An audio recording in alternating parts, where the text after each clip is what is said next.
ربنا آتنا فی الدنیا حسنۃ وفی الآخرہ حسنہ.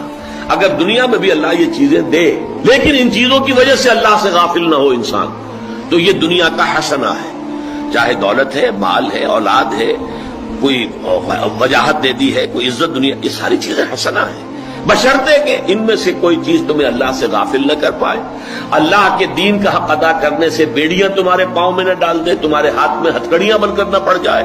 تو اگر یہ ہو گیا تو یہ سب فتنہ ہے، متاع الغرور ہے، دھوکے کا سامان ہے، تمہاری ہلاکت کا سامان ہے. لیکن نہیں، اگر وہاں رکھتے ہو اسے اس کی اپنی اصل جگہ پر، اللہ کی محبت، اس کے رسول کی محبت، اس کے دین محبت، اور اس کے لیے تن من دھن قربان کرنے کا جذبہ برقرار رہے، تو ان میں سے ہر شے جو ہے وہ نعمت ہے.